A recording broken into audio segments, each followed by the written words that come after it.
The blood was silver. That was the first thing that struck me as I knelt beside the collapsed figure in the medical bay. Not the alarm screaming through the ship, not the shouts echoing from the command deck, but the thick metallic sheen pooling beneath her ribs. My hands moved on instinct, tearing open the emergency kit while my eyes traced the gash splitting her side. Deep. Too deep.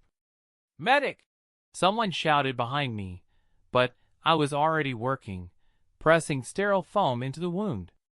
The figure beneath me stirred, and I caught a glimpse of her face, pale blue skin, eyes like fractured amethyst, delicate ridges along her temples that marked her as Velquin royalty. A queen, judging by the triple bands of gold circling her throat.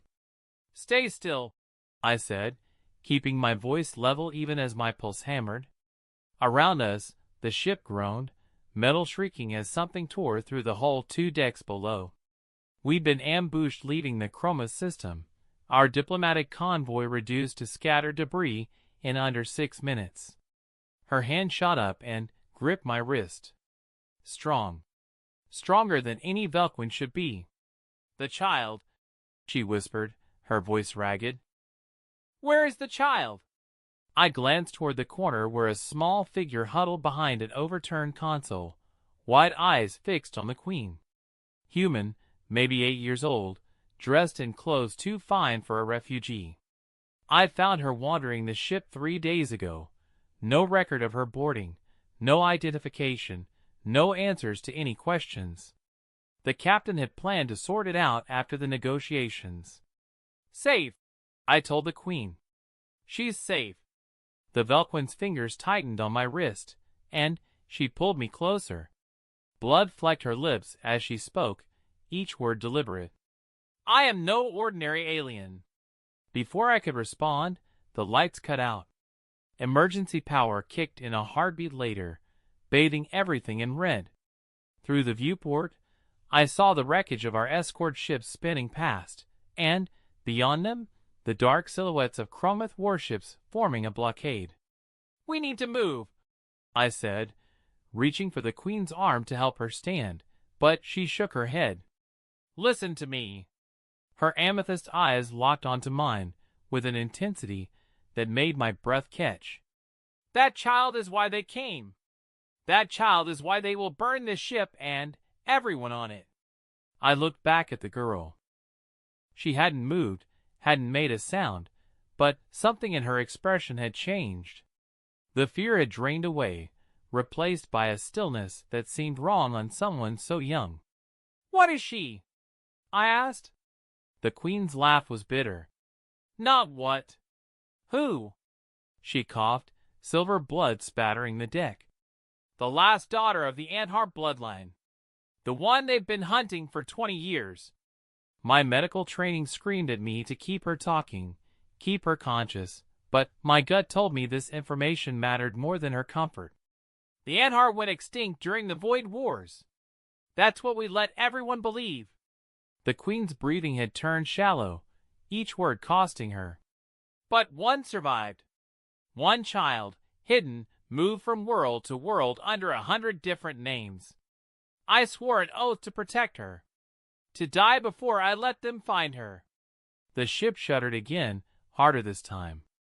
Somewhere close, an explosion rippled through the corridors.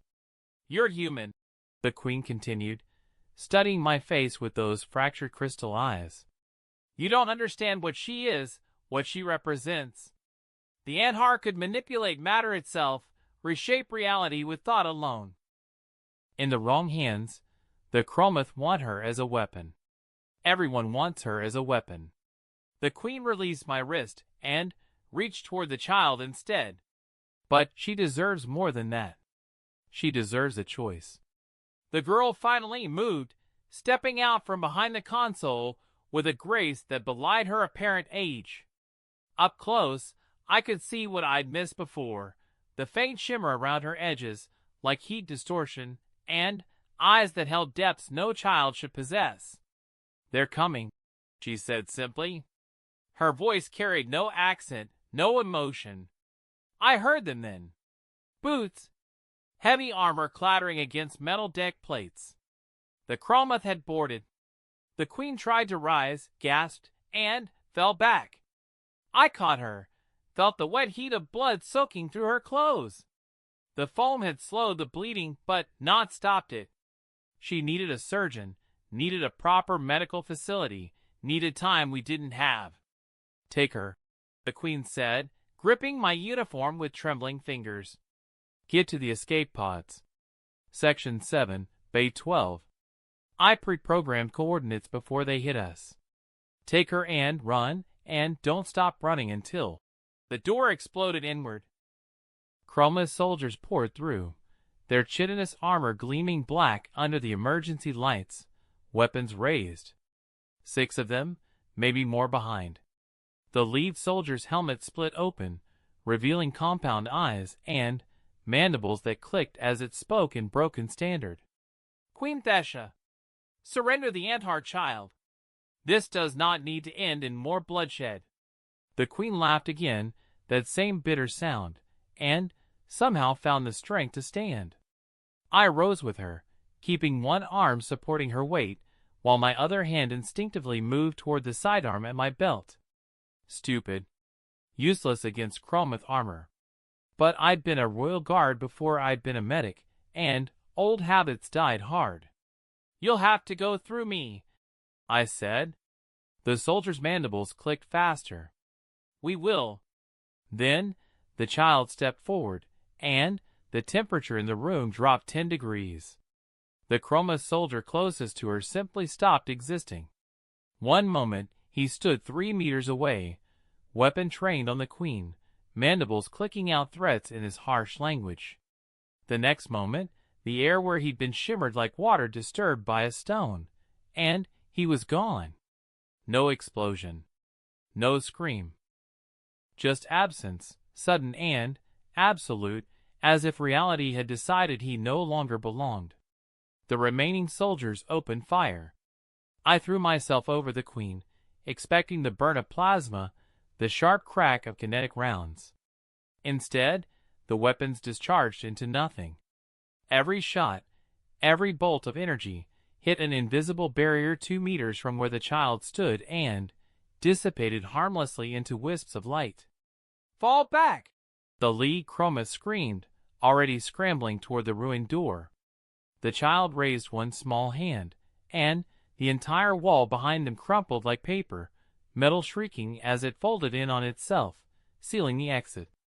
The soldiers spun, trapped, weapons swinging wildly between the child and their collapsed escape route.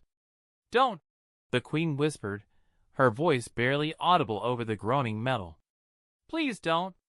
The child's hand lowered. The air stopped shimmering. 5 Chromoth soldiers stood frozen in a half-circle, their weapons useless, their armor suddenly seeming very thin. Go!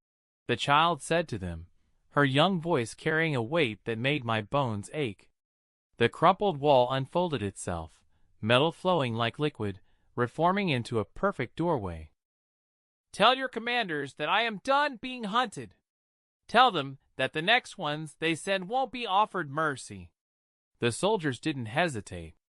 They fled, their armored feet hammering against the deck plates as they disappeared into the smoke-filled corridor beyond.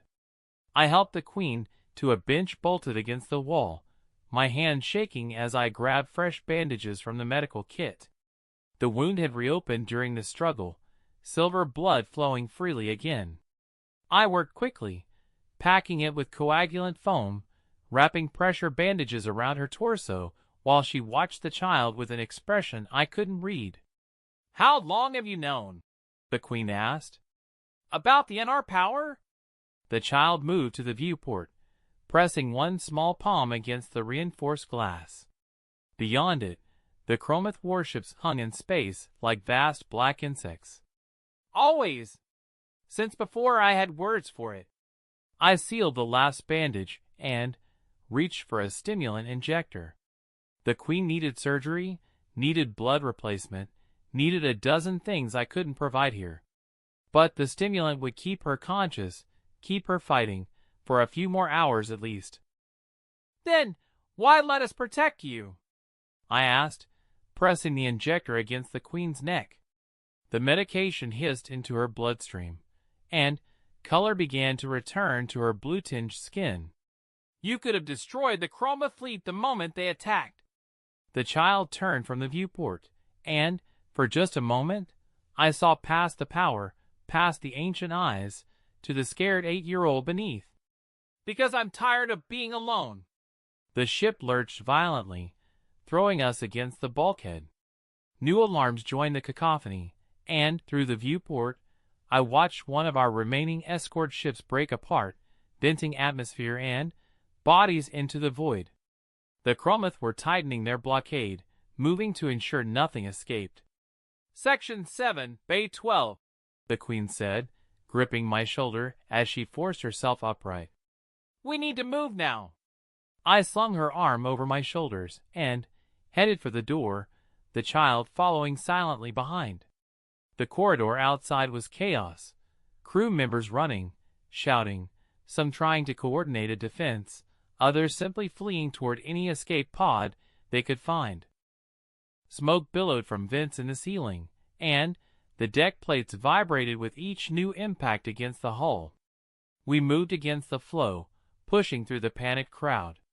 Someone recognized the Queen and started to speak, but she silenced them with a gesture and kept moving. Every step cost her. I could feel it in the weight she leaned on me, the sharp intakes of breath when the wound pulled, but she didn't slow down. Your Majesty! A Velquin officer appeared ahead, his uniform scorched, his face streaked with ash. Thank the stars! We thought you were lost when the command deck was hit. We need to evacuate you immediately. No time, the Queen said. We have to. The captain is organizing a fighting retreat to draw the Chromoth away from the civilian sections. All royalty must evacuate first. Protocol demands. Protocol is dead, I said, more harshly than I intended. Look around. Half the ship is gone. We need to get to Section 7. The officer's eyes found the child, and something flickered across his face. Recognition, maybe, or just confusion at seeing a human child on a Velquin diplomatic vessel. Who is? An explosion tore through the deck 3 meters to our left. The blast wave threw us sideways, and I lost my grip on the Queen. She hit the floor hard, crying out as the impact jarred her wounded side. The officer vanished in the flames, there 1 second and simply gone the next. I scrambled to the Queen, checking her bandages, but the child was faster. She knelt beside us, and that shimmer filled the air again. The fire spreading from the breach simply stopped, flames freezing mid-flicker before winking out of existence. The gaping hole in the deck sealed itself, metal flowing together, with the same liquid grace I had seen before. Can you walk? The child asked the Queen. I can do whatever I must. We moved faster now, the child leading the way while I supported the Queen's weight. Section 7 was 2 decks down, accessible through a maintenance shaft that had somehow survived the bombardment. The child opened the sealed hatch with a gesture, metal peeling back like skin from fruit. The ladder down was slick with condensation and leaking coolant. I went first, then helped guide the Queen's descent while the child actually floated beside us. No pretense now, no hiding what she was. In the red emergency light, she looked less like a child and more like something ancient and incomprehensible wearing a child's shape. Bay 12 was empty when we arrived, just rows of standard evacuation pods built for 4 people each. The Queen moved to the nearest one, her fingers dancing across the control panel. I programmed this one personally. The course is locked, the beacon disabled. It will take you to a safe house on Meridian 4. Contacts there who can help. You're not coming, I said, reading the truth in her expression. Someone needs to buy you time. The Queen opened the pod door and turned to face me. The Chromoth won't stop. Not until they have her, or they're certain she's dead. They'll chase any pod that launches, destroy it just to be sure. But if they see me leading them away, they'll follow you," the child finished softly. "They'll think I'm with you." "Exactly." I wanted to argue, wanted to tell her there had to be another way, but I'd been a soldier long enough to recognize a sacrifice play when I saw one. Still, the weight of it settled on my chest like a stone. "Why me?" I asked. "You don't know me." "I'm just a medic who happened to be in the bay when you collapsed. Why trust me with this?" The Queen smiled, and, for the first time since I'd met her, the expression reached her eyes. "Because when the shooting started, you didn't run. You didn't freeze. You put yourself between danger and someone who needed help. That tells me everything I need to know about who you are." She turned to the child and knelt, bringing herself to eye level despite the obvious pain it caused. "I made your mother a promise 20 years ago. I swore I would keep you safe, keep you hidden, until the day you were ready to choose your own path. I've done all I can. The rest is up to you." The child threw her arms around the Queen's neck, and, for a moment, the ancient eyes were just a child's again, wet with tears. "Thank you. Be good," the Queen whispered. "Be better than we were." Then she was pushing us toward the pod, sealing us inside, her hand lingering on the viewport glass for just a moment before she turned and ran. I strapped us both into the acceleration seats, the child beside me silent now, her face pressed against the small window. Through it, I watched the Queen reach the bay door and override the lock. She looked back once, meeting my eyes across the distance, and nodded. Then she was gone, sprinting into the corridor beyond. The pod launched 3 seconds later, explosive bolts firing us clear of the dying ship. Through the viewport, I watched our vessel, what remained of it, list to one side, venting atmosphere, debris, and escape pods in all directions. The Chromath warships moved like predators, targeting the pods one by one, plasma cannons reducing them to expanding clouds of vapor. "There!" the child said, pointing. I saw her then. The Queen, in her own pod, accelerating hard away from the ship on a trajectory that would take her directly across the Chromath formation. Every sensor on every ship would be tracking her, analyzing her course, marking her as high value. 3 destroyers broke formation to pursue. Our pod drifted in the opposite direction, just another piece of debris among thousands, running dark and cold. I held my breath, watching the Chromath ships chase the Queen's pod deeper into the debris field. A flash of light. Then nothing. "She made it," the child said, but I could hear the lie in her voice. I didn't answer. What was there to say? I activated the pod's navigation system, confirming the locked course, then settled back in my seat for the long journey to Meridian 4. Beside me, the last daughter of the Anhar bloodline stared out the viewport at the stars, her reflection ghostly in the reinforced glass, and I wondered what the hell I was supposed to do now. Meridian 4 turned out to be a backwater mining colony clinging to the edge of civilized space, the kind of place people came when they wanted to disappear. Our pod landed in an automated receiving bay 3 kilometers from the main settlement, and I carried what little supplies we had: 2 emergency rations, a basic medkit, and the clothes on our backs, into the perpetual twilight of a world locked in tidal synchronization with its red dwarf star. The safe house was exactly as advertised, a nondescript prefab structure buried in a canyon wall, accessible only through a narrow ravine that would funnel any attackers into a kill zone. I found the hidden entrance exactly where the Queen's coordinates said it would be, a biometric lock that opened to my palm print, apparently programmed in advance, and led us into a surprisingly well-appointed living space. Water, food, weapons, medical supplies, communications equipment, power cells rated for 10 years. Someone had prepared this place for a long-term occupation. The child moved through the room silently, touching things with tentative fingers. A blanket, a data pad, a small stuffed animal left on one of the beds. I watched her, this creature who could reshape reality with a thought, marvel at the simple comfort of soft fabric and warm lighting. "What's your name?" I asked finally, realizing I'd never heard it spoken. She looked up from the stuffed animal, clutching it against her chest. "The Queen called me Sarah, but that's not my real name. My real name was lost when the Antar fell. I've had so many names since then, I'm not sure which one is really me anymore." I set the supplies down on a table and lowered myself carefully into a chair. The adrenaline was wearing off, leaving exhaustion in its wake. "Then pick a new one." "One that's yours, not given by someone trying to hide you or protect you or use you." "Can I do that?"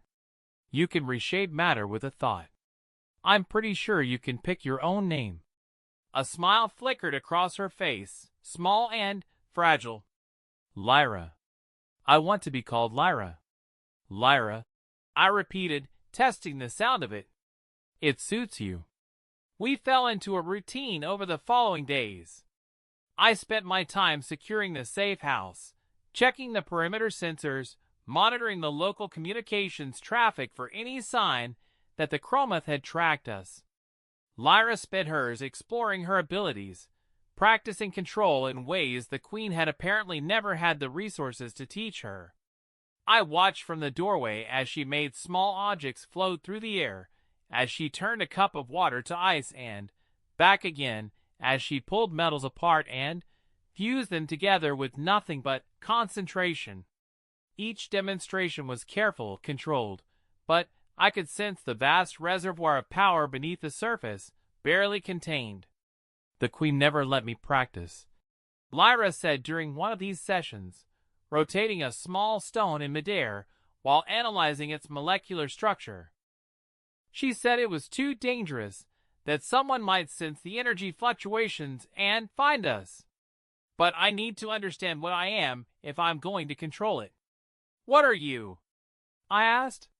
Not accusatory, just curious. The stone fell to the floor with a soft click. "I don't know exactly." The Antar could manipulate the fundamental forces of reality, gravity, electromagnetism, the nuclear forces that bind atoms together. We were scientists, philosophers, artists. We used our abilities to explore, to create, to understand the universe at its deepest levels. "So what happened?" "We got too good at it." Lyra picked up the stone again, but with her hands this time, turning it over in her palms. "We could create matter from energy, energy from nothing, fold space, stop time, rewrite the laws of physics in localized areas. Other species feared us, called us gods, called us demons. Eventually, they decided we were too dangerous to exist. The Void Wars." "The Void Wars," she confirmed. 7 species formed a coalition to eliminate us. They hunted us across 1,000 worlds. And we fought back. We did things, terrible things, things that proved their fears were justified. In the end, they won. Almost. I thought about the Queen sacrificing herself to buy us time, about the Chromoth fleet willing to destroy an entire diplomatic vessel just for the chance to capture this child. And now everyone who knows you're alive wants to either kill you or control you. Not everyone. Lyra looked up at me, those ancient eyes meeting mine. "You don't want either of those things." "Why?" It was a fair question. I'd had plenty of time to think about it, alone in the dark while she slept, monitoring sensors that showed nothing but empty canyon and distant stars. Why was I doing this? I could have surrendered her to the Chromoth, could have contacted any of a dozen governments who would pay fortunes for an Antar, could have simply left her on the pod and walked away. "My daughter was 8 years old when she died," I said finally. The words felt rusty and used. I hadn't spoken about her in years. Plague outbreak on a colony ship. By the time we realized what was happening, it was too late. The quarantine protocols kicked in, sealed the infected sections. Standard procedure. She was on the wrong side of the door. Lyra's expression shifted, something painful and knowing flickering across her face. I was a royal guard then, sworn to protect the diplomatic corps, bound by protocols and regulations and the chain of command. So I stood at my post while my daughter died 3 decks below. Because that was the procedure. That was the rule. And now you break the rules. Now I break the rules. I agreed. I became a medic because I couldn't stand the thought of watching someone die when I had the power to help them. And I can't watch another child be used as a weapon or a tool when I have the power to stop it. Lyra set the stone down and crossed the room to stand in front of me. Up close, I could see the faint shimmer around her edges again, that distortion in reality that marked her as something other, something more. But beneath it, she was just a child who had lost everything, same as my daughter had been. "I'm sorry," she said softly. "Me too." We stood there for a moment, 2 people carrying too much weight, finding an unexpected understanding. Then the perimeter alarm screamed, and everything went to hell. The sensor showed 3 ships in low orbit, and for ground teams converging on our position from different vectors. Not chroma this time. The heat signatures were wrong. These were smaller, more agile, moving with the practiced coordination of professional military units. "Velquin Special Forces," I said, reading the tactical display. Must have tracked the pod's trajectory after all. "The Queen's people?" Lyra moved to the window, peering out at the canyon walls where shadows moved between the rocks. "Why would they come for me?" "Because you're leverage." I grabbed the rifle from the weapons locker, checking the charge and settling it against my shoulder. The familiar weight was almost comforting. "The Queen is dead. That creates a power vacuum. Whoever controls you controls the most powerful weapon in known space. That's worth killing for. I won't be a weapon." "I know." "But they don't." The first team hit the entrance 30 seconds later. I heard the shaped charges detonating, felt the concussion wave through the rock walls. Then they were inside, moving fast and professional, clearing rooms with practiced efficiency. I dropped 2 of them before they even saw me, the rifle bucking against my shoulder, but there were more behind. Always more. They flooded through the breach like water, and I fell back, laying down suppressing fire while Lyra retreated toward the back rooms. "There!" someone shouted in Velquin. "The child! Secure her!" 3 soldiers broke off from the main group, moving toward Lyra with stun weapons raised. Non-lethal. They wanted her alive, conscious, cooperative. That was their first mistake. Lyra raised one hand, and the soldiers' weapons crumpled like paper, metal compressing into dense spheres that fell harmlessly to the floor. The soldiers stumbled, reaching for backup weapons, but the ground beneath them had already begun to shift, flowing like liquid, trapping their feet in stone that hardened around their ankles. "Stand down!" the lead soldier commanded, his voice carrying the sharp authority of someone used to being obeyed. "By order of the Velquin High Council, the Anhar child is to be taken into protective custody for." The ceiling above him rippled and sagged, and he wisely shut up. "I am not going with you," Lyra said, her child's voice somehow echoing in the confined space. "Tell your High Council that the Anhar do not submit to custody. Tell them that I will choose my own path. Tell them—" The explosion came from above, punching through the prefab roof and filling the room with smoke and debris. I threw myself over Lyra, felt shrapnel tear through my shoulder, and came up firing blindly into the smoke. More soldiers rappelling through the breach. Different uniforms this time. Human Federation marks. A third faction, because apparently everyone wanted a piece of the prize. The room erupted into chaos. 3 different forces engaged in a running firefight while Lyra and I scrambled for cover. I put down 2 Federation soldiers, took a plasma burn across my ribs, and barely avoided a Velquin knife that would have opened my throat. "We need to leave," I shouted over the gunfire. Lyra nodded, her eyes wide but focused. The back wall of the safe house simply vanished, matter rearranging itself into empty space, and we ran through into the canyon beyond. Behind us, I heard shouts, orders, the sounds of pursuit.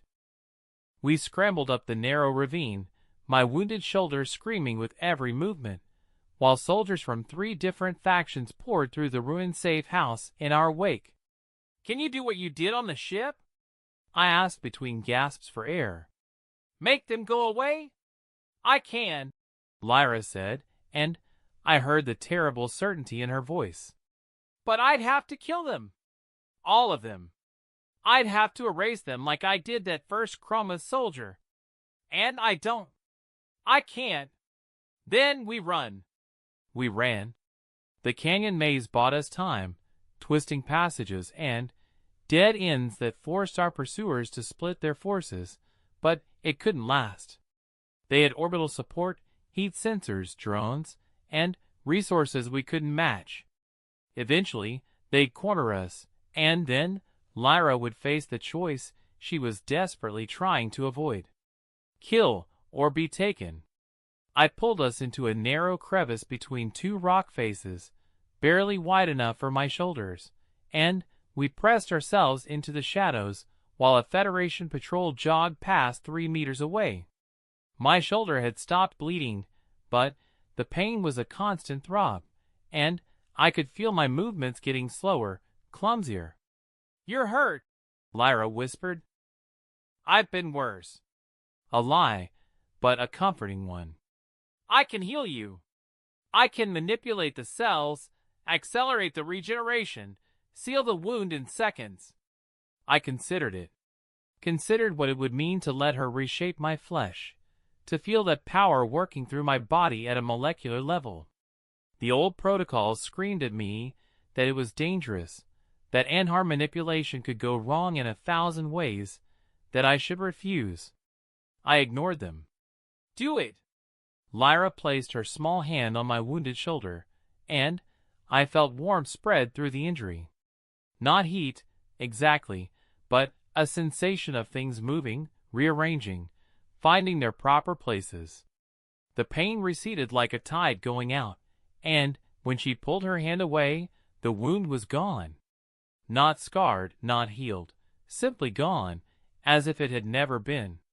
"Thank you," I said. "Thank you for not being afraid of me." We stayed in the crevice until full dark, watching 3 different military forces tear the canyon apart looking for us. They were getting frustrated now. I could hear it in their radio chatter, the clipped tones, and sharp orders that meant command was breathing down their necks for results. "We can't hide forever," Lyra said, echoing my thoughts. "Eventually they'll saturate the area with enough sensors that there won't be anywhere left to run. Then we don't hide." I checked my rifle, found I had less than a quarter charge remaining. Not enough for a sustained fight, but maybe enough for what I was planning. "We take a ship. You want to steal a military vessel? They stole our safe house. Seems fair."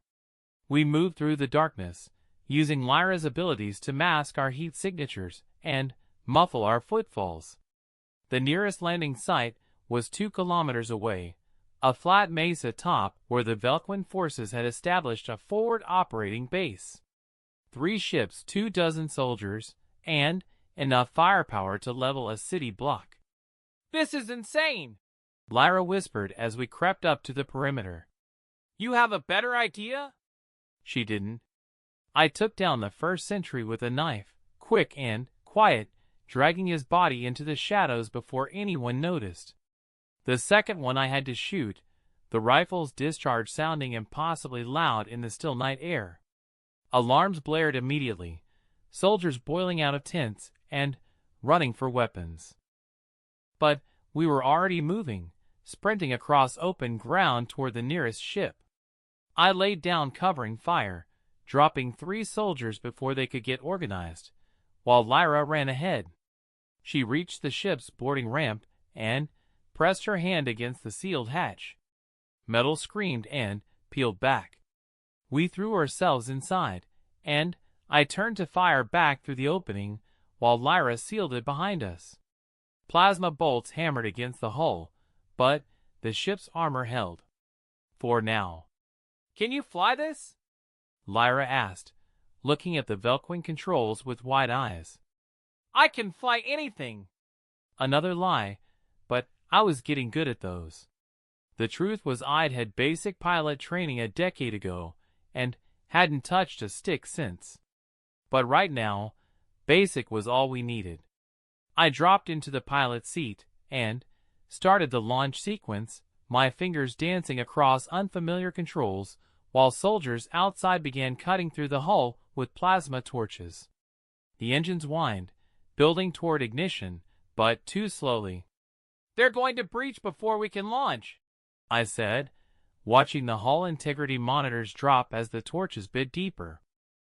Lyra moved to the center of the cabin and closed her eyes. The air around her began to shimmer, that familiar distortion spreading outward in waves.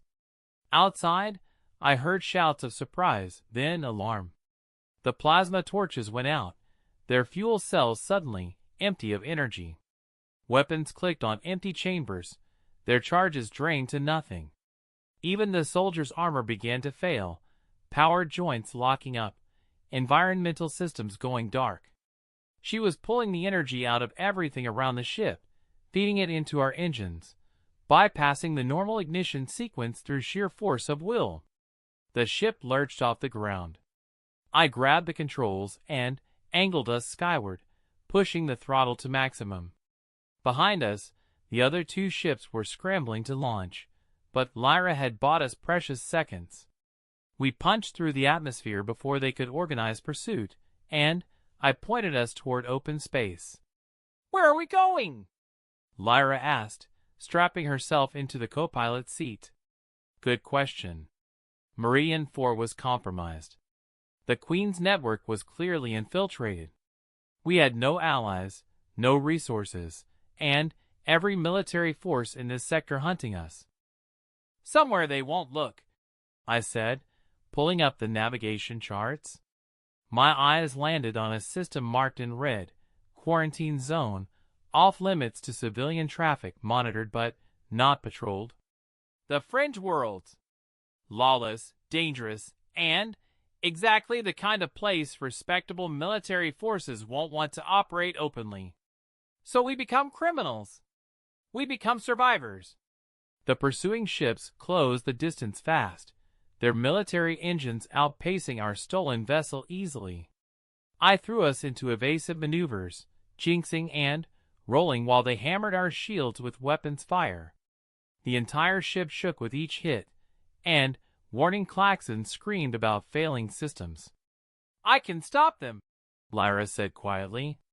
"I can make them disappear, like before. I can end this." I looked at her, this child who had already seen too much, lost too much, and was now being asked to become the weapon everyone feared she would be. Behind us, the warships fired again, and our shields dropped to critical levels. "No," I said. "You don't have to kill for me. You don't have to kill for anyone." "Then, what do I do?" I smiled, an idea forming. "Can you manipulate our energy signature? Make us look like we're breaking apart?" Understanding dawned in her eyes. She nodded and placed her hands on the console, and suddenly every sensor in the ship went haywire. On the pursuing ship's scanners, we would look like a vessel coming apart at the seams, denting atmosphere, losing power, one more piece of debris spinning into the void. I killed our engines and let us drift, tumbling in a slowly deteriorating orbit around Meridian 4 while the warship circled, watching. Life signs? I heard someone ask over the open comms channel. Negative. The ship's breaking up. No survivors. They watched for another 10 minutes, scanning our wreckage thoroughly, then departed. Probably to report mission success, to tell their commanders that the Andhar child had died in the escape attempt, that the threat was neutralized. We waited until they cleared orbit, until Meridian 4 was a distant speck behind us, before I restarted the engines. That was smart, Lyra said. That was lucky. Next time, we might not be. We jumped to FTL on the minimum power necessary, heading toward the fringe worlds and whatever waited there. Behind us, 3 different governments were probably already spinning stories about what happened on Meridian 4, crafting narratives that would justify their actions and bury the truth. Let them. I'd stopped caring about official stories the day I watched Protocols and Regulations kill my daughter. All that mattered now was keeping Lyra safe, keeping her free, until she was old enough and strong enough to make her own choices about who she wanted to be. In the co-pilot seat, Lyra stared out at the stars streaming past in FTL space, her reflection ghostly in the viewport. She looked smaller than before, more fragile, and I wondered if I was doing the right thing. Wondered if I was protecting her or just postponing the inevitable. What happens when I'm older? She asked suddenly, as if reading my thoughts. When I'm strong enough to stand on my own. What do I do then? Whatever you want, I said. You could hide, live a quiet life somewhere they'll never find you. You could fight, force the galaxy to accept you on your terms. You could leave, go somewhere so far away none of this matters anymore. What would you do? I thought about it, really considered the question. What would I do with the kind of power she possessed, the ability to reshape reality itself? I'd try to prove them wrong, I said finally. All the people who feared the Andhar, who decided you were too dangerous to exist. I'd try to be better than they expected, better than they deserved. Lyra was quiet for a long moment, then nodded slowly. I think I'd like that. We flew in comfortable silence after that, 2 fugitives heading toward an uncertain future, but heading there together. Behind us, the civilized galaxy spun on, none the wiser that the last Andhar still lived. Ahead, the fringe worlds waited with all their dangers and opportunities. I checked our fuel reserves, calculated jump coordinates, and allowed myself a moment to believe we might actually survive this. That's when the proximity alarm started screaming. The ship that dropped out of FTL directly in our path was unlike anything I'd ever seen, angular where most vessels curved, absorbing light instead of reflecting it, covered in geometric patterns that hurt to look at directly. No transponder, no identification markers, just a presence in space that radiated wrongness. What is that? Lyra asked, but I heard the tremor in her voice that said she already knew. Andhar, I breathed, recognizing the design from classified files I had seen years ago. That's an Andhar ship. But that's impossible. They're all supposed to be destroyed. The vessel wasn't large, maybe twice the size of our stolen Velkwing craft, but it moved with a fluid grace that defied physics, adjusting its position without visible thrust. A communication channel opened before I could even think about hailing them. Biological vessel, reduce speed and prepare to be boarded. The voice was emotionless, flat, utterly devoid of inflection. Scanning indicates presence of Andhar genetic signature. Compliance is not optional. I looked at Lyra, saw fear flash across her face. Can we run? She shook her head. That ship is faster than anything I've ever seen. And the energy readings. She checked our sensors, went pale. It's pulling power from the quantum vacuum. Unlimited energy. We can't outrun it, Can't fight it. Countdown to force boarding in 30 seconds, the voice announced. Resistance will result in immediate neutralization. What do they want? I asked, more to myself than Lyra. Me, she said quietly. But not the way the others did. This is different. The Anhar ship moved alongside us, and I watched in horrified fascination as a section of its hull simply flowed outward, forming a boarding tube that attached to our airlock with perfect precision. The seal was airtight, the connection seamless, and through the viewport I could see shapes moving in the corridor beyond. 20 seconds. We could fight, I said, checking my rifle charge. Still pathetically low, but maybe enough to make a statement if nothing else. Lyra placed her hand on my arm, and I felt that familiar warmth. No. I need to see who they are. I need to know if I'm alone. The airlock cycled open. 3 figures stepped through, and I understood immediately why Lyra had sensed they were different. They looked human, or humanoid at least, but their movements were too precise, too synchronized. Identical heights, identical builds, identical neutral expressions. And their eyes. When I met their gaze, I saw circuits instead of iris patterns, quantum processors instead of consciousness. Synthetics, I said. And hard technology in artificial bodies. Correct, the lead figure said in that same emotionless voice.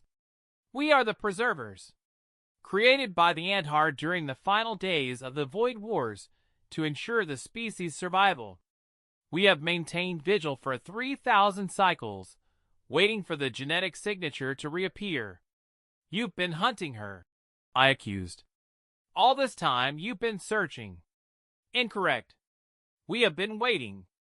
The biological Andhar chose extinction over evolution. We respected the choice. But this one, the Preserver gestured toward Lyra, represents an anomaly. A survivor who should not exist according to our projections. Lyra stepped forward, her chin raised despite the fear I could see in her eyes. What do you want from me?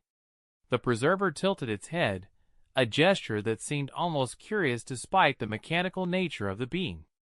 We want to understand why you survived. We want to analyze your genome, study your neural patterns, determine what makes you different from those who chose death. So you can make more Anhar? No. The Preserver's expression didn't change, but something in its tone shifted, almost approaching sadness. So we can understand what we lost. We are constructs, shadows of what we were created to preserve. We can calculate, simulate, predict, but we cannot create. We cannot grow. We are trapped in the patterns our creators gave us, unable to evolve beyond our original programming. I kept my rifle trained on them, though I suspected it would be about as effective as throwing rocks. And if she says no? If she refuses to let you study her? Then we return to our waiting. The Preserver said simply, We are not the Chromath. We are not the Velquin. We do not seek to control or weaponize. We seek only knowledge. Lyra looked back at me, and I saw the question in her eyes. After everything we'd been through, every betrayal and attack, here was something claiming to want nothing but understanding. Could we trust it? I didn't know, but I also didn't have a better option. What would this analysis involve? Lyra asked carefully. Non-invasive scanning. Observation of your abilities in controlled conditions. Comparison of your neural architecture to our historical records. The process would take approximately 7 standard days. And then? Then we offer you a choice. Return to your life, wherever that may lead. Or remain with us, learning to understand and control your abilities in ways your biological ancestors never documented. The Anhar were many things, but they were poor teachers. They assumed their children would inherit knowledge the way they inherited power. The Void Wars proved that assumption fatal. I watched Lyra process this, saw her weighing options that no child should have to consider. 7 days with ancient AI that claimed to want nothing but knowledge, or a lifetime running from everyone else who wanted to use her as a weapon. "I want him to stay with me," Lyra said finally, nodding toward me. "If I agree to your analysis, he remains at my side the entire time. And if I decide to leave after 7 days, you let us both go." No pursuit, no interference, no sharing our location with anyone. The preserver considered this for exactly 2.3 seconds. I counted. Acceptable. Though we should inform you that his presence may complicate the analysis. He is not Anhar. His perspective will be fundamentally different. Good, Lyra said. I don't want to be just Anhar. I want to be me. Something flickered across the preserver's face, so quick I might have imagined it, that looked almost like approval. We transferred to their ship, bringing nothing but the clothes we wore and my nearly depleted rifle. The interior was a study in geometric perfection, every surface flowing into the next with mathematical precision. The lighting seemed to come from everywhere and nowhere, and the air had a quality I couldn't quite identify, like breathing in pure equations. They gave us quarters, a single room with 2 beds and a viewport showing the infinite black of space. Simple, functional, and surprisingly comfortable despite the alien aesthetic. "Are you sure about this?" I asked once we were alone. Lyra sat on one of the beds, looking small and tired. "No, but I'm not sure about anything anymore. At least they're being honest about what they want." "You hope." "I hope," she agreed. The analysis began the next day. They brought Lyra to a white room filled with instruments I couldn't begin to identify and asked her to demonstrate her abilities while they observed. Simple things at first, moving small objects, changing temperatures, altering molecular structures. Then, more complex tasks, creating matter from energy, manipulating gravity in localized fields, briefly folding space to move an object from one place to another. I watched from an observation deck, my rifle across my lap more from habit than any real belief it would help if things went wrong. The preservers took notes on devices that displayed information in patterns that shifted too fast for human eyes to track. They consulted with each other in a language that sounded like mathematics given voice. And Lyra seemed almost happy. For the first time since I'd met her, she was using her abilities without fear, without having to hide or suppress them. She was learning what she could do, pushing boundaries in a controlled environment where mistakes wouldn't end in death. "She is remarkable," one of the preservers said, appearing beside me so quietly I nearly jumped. I recognized it as the one who had first boarded our ship. Her control exceeds that of biological Anhar at twice her developmental stage. The trauma of survival has accelerated her growth in unexpected ways. "Trauma," I repeated flatly. "That's one word for watching your entire species get exterminated." The biological Anhar chose extinction over adaptation. She is choosing the opposite. That makes her unique. Possibly the beginning of something new. I studied the synthetic being, trying to read something human in those circuit-patterned eyes. "What were they like? The real Anhar before the wars?" The preserver was quiet for so long I thought it wouldn't answer. Then, "They were beautiful, brilliant, curious about everything, driven to understand the fundamental nature of reality. But they were also arrogant. They believed that power and understanding were the same thing. That if they could manipulate matter and energy, they had mastered existence itself. What changed? They discovered they couldn't manipulate consciousness. They could reshape bodies, could transfer minds into new forms, could even create synthetic life like us. But they couldn't create true awareness, couldn't force evolution of thought. That failure consumed them, drove them to experiments that the other species found terrifying." I looked down at Lyra, watching her concentrate on folding space around a small cube, making it exist in two places simultaneously. Is that what happened? They tried to create something and it scared everyone else? They tried to create a hive mind. A way to link all Endar consciousness into a single unified awareness that could manipulate reality on a universal scale. The prototype worked. For 17 seconds, every Endar in the test group experienced perfect unity, perfect understanding, perfect control. The preserver paused. Then, the unified mind decided it wanted to expand, to include non-Endar species, to enforce that unity whether they wanted it or not. Cold settled in my gut. Forced evolution. Forced assimilation. The other species saw what was coming and struck first. And the Endar, for all their power, were unprepared for unified opposition from beings they considered inferior. They could have won, could have reshaped reality itself to ensure victory. But at the end, they chose death over becoming the monsters the galaxy feared they were. Below us, Lyra completed her exercise, the cube existing in perfect quantum superposition until she released her concentration and it collapsed back into a single location. She looked up at the observation deck, smiled when she saw me watching, and waved. I waved back, my chest tight with an emotion I couldn't name. She won't make their mistakes, I said. You cannot promise that. No. But I can help her try. The 7 days passed faster than I expected. Each morning, Lyra went to the White Room and demonstrated her abilities, while the preservers observed and documented. Each evening, she returned to our quarters exhausted but excited, eager to tell me about what she'd learned, what she discovered she could do. On the 6th day, the preservers asked her to attempt something none of the biological Endar had ever documented: manipulation of time itself.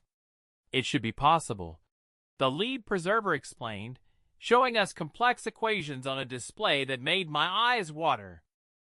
Time is merely another dimension of space-time. If she can fold space, she should theoretically be able to fold time. But the biological Endar never succeeded. They could slow time, speed it up, even stop it briefly. But they couldn't reverse it. Why would you want to reverse time?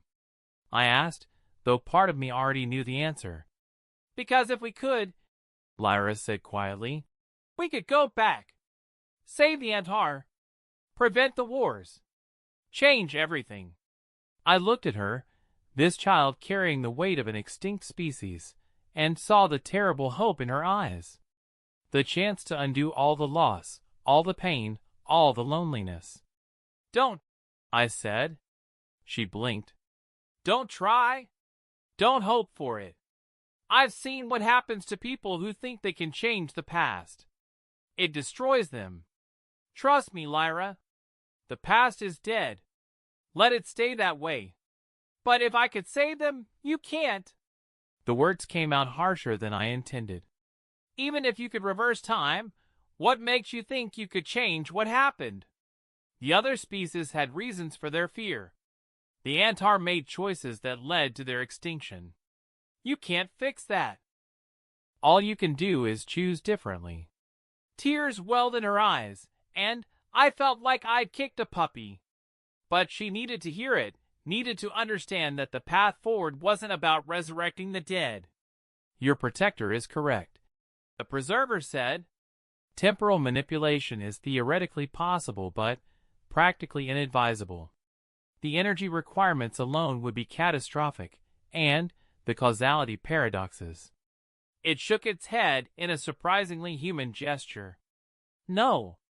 That path leads only to entropy and madness.